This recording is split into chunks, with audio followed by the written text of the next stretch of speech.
Welcome to 1337, the future of podcast of books. I'm Max, your host, diving into epic tales and hidden gems. And I'm Sophia, here to unpack the art of storytelling and the pages that move us. We're exploring novels, classics, and the craft behind the words. But today, we're going, a little bit beyond the page. Beyond the page. Yeah, we're going to explore something even more fascinating. You. Ooh, me. You, the listener. What does it mean to be a self? Right? To have this experience of being a conscious individual. Deep stuff. I like it. Get ready to dive deep, because today's exploration is all about the nature of consciousness itself. All right. Buckle up, everybody. Yeah. This is going to be a wild ride. And, spoiler alert, things are not as straightforward as they seem. We'll be drawing from Anil Seth's book, Being You, A New Science of Consciousness, to explore the idea that your very sense of self is a kind of controlled hallucination. Okay, controlled hallucination. Sounds a little trippy, but trust me, it'll make sense as we unpack it. I think so too. And what's really cool is that this idea has some wild implications for how we experience the world, how we make decisions, even what happens when we die. The big questions. Yeah, the big ones. All right, well, let's face the elephant in the room. Or rather, the big, mysterious question that has haunted philosophers for centuries. Why does consciousness exist at all? Ah, yes, the classic hard problem of consciousness. A real head-scratcher, right? Why does a bunch of interconnected neurons suddenly give rise to this feeling of experiencing anything at all? Yeah, that's a tough one. Well, Seth argues that while we might not have a definitive answer to the why just yet, we can make a ton of progress by focusing on the how. Okay. Instead of getting stuck on the ultimate origin of consciousness, we can examine its different aspects and the brain mechanisms behind them. So instead of asking why we experience things, we can ask how those experiences are created by our brains. Exactly. Okay, that makes sense. It's like focusing on how a car works, even if you're not an engineer who understands every little detail of its design. Perfect analogy. Right. Yeah. And one really interesting insight is that consciousness isn't like temperature. It's not something you can simply measure with a single consciousness thermometer. So it's not just this on-off switch where you're either conscious or unconscious. Right. Seth argues that consciousness is more like life. Just like there are different levels of biological complexity, there are different levels and dimensions of consciousness. Okay, that's interesting. So instead of looking for a single measurement, we need to understand the various properties and facets of consciousness. What kinds of properties are we talking about? Well, Seth highlights three key aspects: level, content, and self. Level refers to how aware you are at any given moment, from being fully awake and alert to deep sleep or even coma. That makes sense. So level is like a spectrum, not a binary state. Exactly. Content refers to the specific things we experience, the sights, sounds, thoughts, and emotions that make up our conscious world. And self is perhaps the most intriguing aspect. It's all about our sense of being a unique individual, separate from the rest of the world. So the feeling of I that sits behind our eyes, experiencing all those sights, sounds, and thoughts, that's its own special part of consciousness. That's right. And here's where things get really interesting. Seth connects these three aspects, level, content, and self, to this idea of the brain as a prediction machine. Prediction machine. Now we're getting to the really futuristic stuff. Right. So our brains are like these little oracles, constantly trying to guess what's going to happen next. It's even more fundamental than that. Our brains aren't just predicting future events. They're constantly generating predictions about the causes of our sensory inputs. What's creating the signals hitting our eyes, ears, and skin? Hold on. So you're saying what I'm seeing, hearing, and feeling isn't just a direct reflection of the world around me? Precisely. What we perceive is actually our brain's best guess about the causes of its sensory data. Seth calls this the controlled hallucination view of perception. Controlled hallucination. I knew that was coming, but it still sounds so wild. I know, it's pretty out there. Can you give me an example of how this works? Sure. Let's say you're looking at a ripe red apple. Your brain isn't just passively registering the color red, it's actively predicting that there's an object out there that's reflecting light in a particular way. Based on its experience, it predicts the object is an apple, and apples are often red. So you experience seeing a red apple. So my brain is basically saying, given what I know about the world and the signals I'm getting, I'm betting that's a red apple. And that prediction becomes my experience of seeing it. Exactly. And the controlled part comes in because your brain is constantly checking its predictions against the incoming sensory data and adjusting them as needed. If you move closer to the apple or the lighting changes, your brain updates its prediction about the shade of red you're seeing. So it's not that my brain is making things up out of thin air.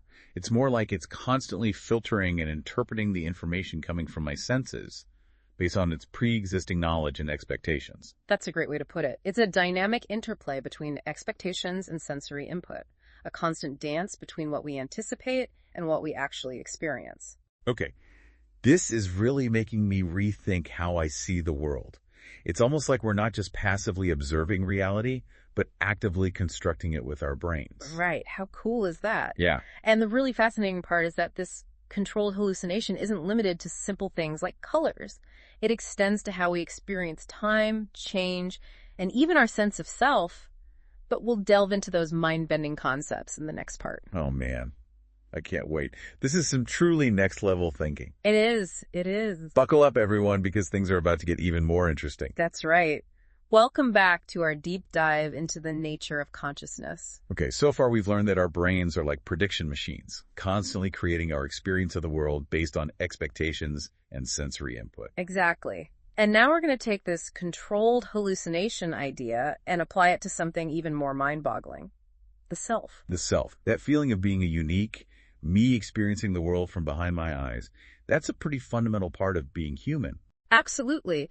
And yet, as Seth argues, even this seemingly solid sense of self is a kind of construction, a controlled hallucination conjured by our brains. You're saying my feeling of I isn't some fixed, unchanging essence. It's actually being created moment to moment by my brain. That's the idea. And to understand how this works, it helps to break down the experience of selfhood into its core components. Okay, so what are the building blocks of this self-illusion?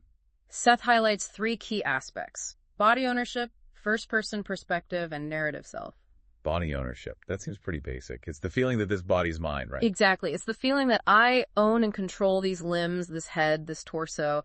It's what allows us to move through the world and interact with objects. And first-person perspective. I'm guessing that's about having a point of view, a location in the world from which I experience things. Precisely. It's the feeling that I'm looking out at the world from behind my eyes, that my experiences are mine and mine alone. It creates a sense of separation between me and everything else. Okay, those two make sense. But narrative self, that sounds a little more complicated. What exactly is that? The narrative self is all about our sense of having a continuous identity over time. It's the story we tell ourselves about who we are, where we've come from, and where we're going. It's what allows us to see ourselves as individuals with a past and a future. So it's about our memories, beliefs, values, all the things that contribute to our sense of having a coherent personal history. Exactly. The narrative self gives us a sense of continuity and purpose. It's what allows us to make plans for the future, learn from our past, and ultimately make sense of our lives. This is fascinating. So these three elements, body ownership, first-person perspective, and narrative self, all come together to create our experience of being a self. That's right. And what's really mind-blowing is that scientists have actually done experiments that show just how malleable these different aspects of selfhood can be. Wait, you can actually manipulate someone's sense of self in a lab. That sounds a little like science fiction. It might sound like science fiction, but it's actually based on some pretty elegant experiments. For example, there's the famous rubber hand illusion. Oh, yeah. I've heard of that one. That's where they trick you into thinking a rubber hand is your own, right? That always seemed a little creepy to me. It is a bit freaky, but also fascinating. In the experiment, you sit at a table with one of your hands hidden from view. Then, they place a realistic-looking rubber hand next to your hidden hand. Okay, so you can't see your real hand, only the fake one. Right, and then they simultaneously stroke both your hidden hand and the rubber hand with a brush. So you're seeing the rubber hand being touched and feeling your own hand being touched at the same time. So your brain is getting conflicting information. Sight is saying rubber hand, but touch is saying my hand. Exactly. And for many people, this creates the incredibly weird sensation that the rubber hand is actually their own. They start to feel ownership over this fake hand. Wow, that's crazy. So your brain is basically saying, okay, I'm seeing a hand being touched and I'm feeling a hand being touched. Those sensations must be coming from the same source. So that rubber hand must be mine. You got it.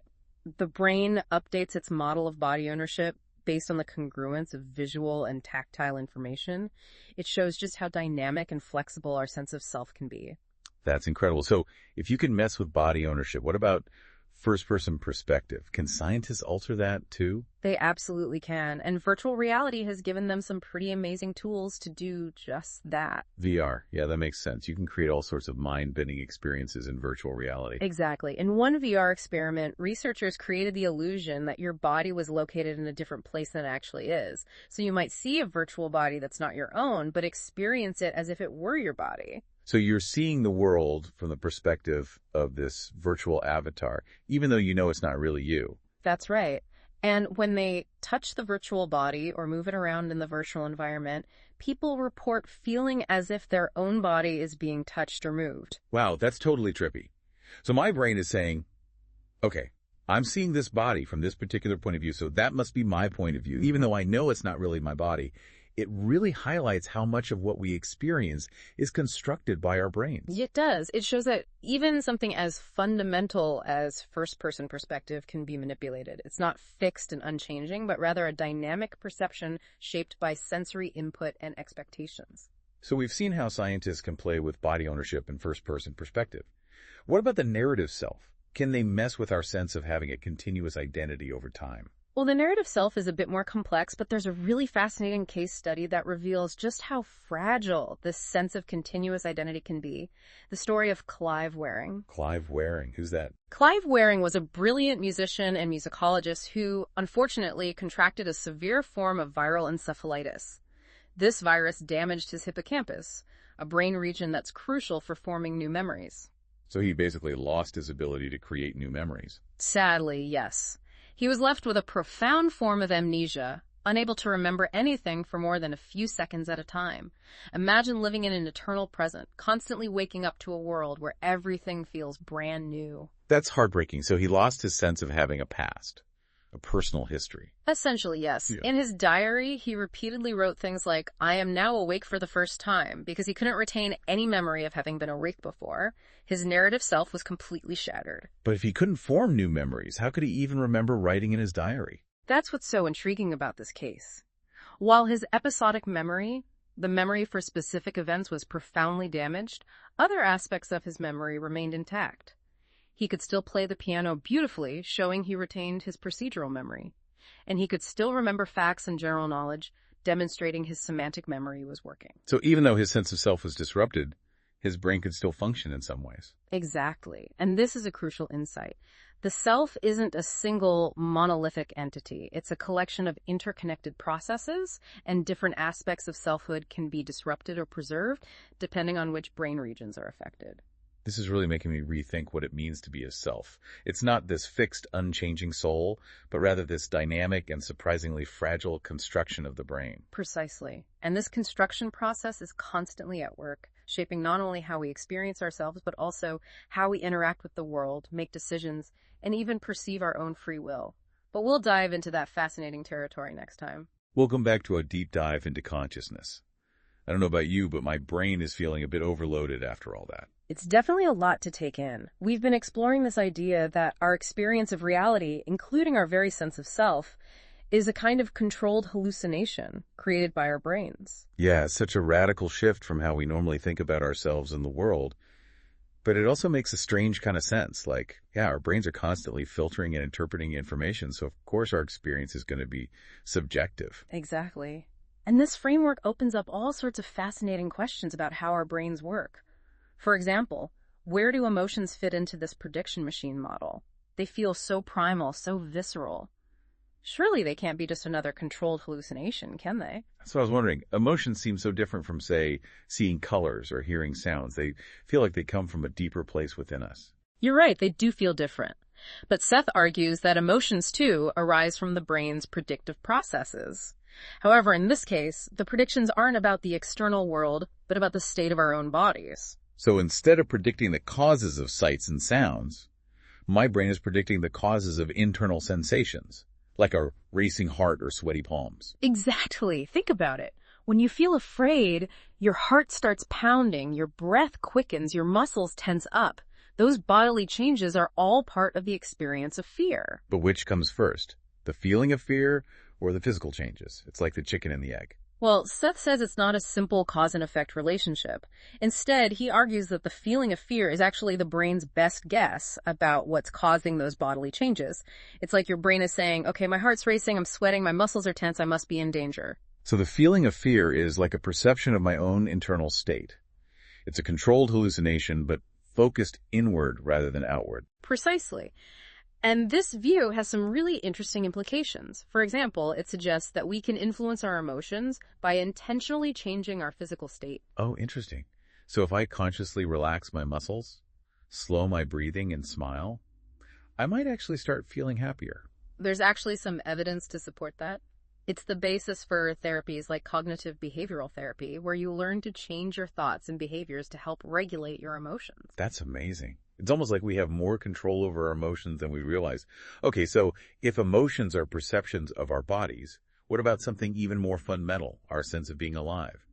Can that possibly be a prediction too? Well, according to Seth, it kind of is. He argues that our sense of being alive is rooted in the brain's ongoing predictions about the stability of our essential physiological functions. Things like body temperature, heart rate, blood sugar levels. So my brain is constantly predicting I'm alive because my body is functioning within these specific parameters. It's like a continuous self-check. Exactly. And as long as those predictions are being met, we experience a sense of well-being, of aliveness. But when those predictions are disrupted, say when we get sick or injured, that's when we start feeling unwell, maybe even threatened. So even our basic sense of being is this fragile construction, constantly being monitored and updated by our brains. It's pretty humbling to think about. It is. And it leads to a really profound question. What happens to consciousness when we die? Yeah, that's the ultimate mystery, isn't it? It is. And while Seth doesn't claim to have all the answers, he does offer a perspective based on this prediction machine framework.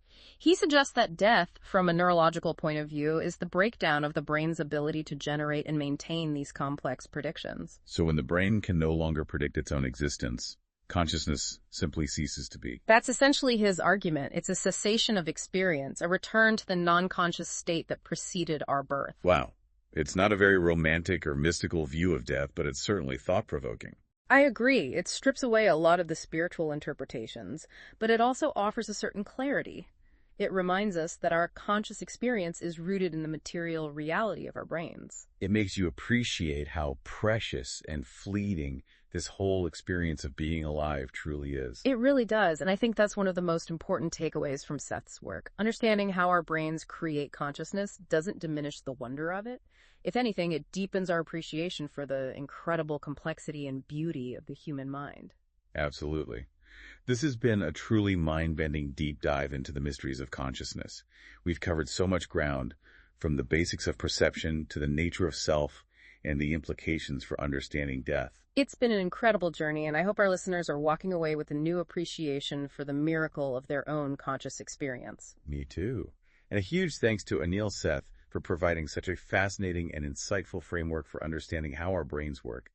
If you want to explore these ideas further, be sure to check out his book, Being You. And if you enjoyed this deep dive into the world of ideas, be sure to visit us at 1337podcast.com for more explorations of books and the art of storytelling. Thanks for joining us. Until next time, strength and honor, I am Spartacus. Thanks for watching. Tap into 1337podcast.com.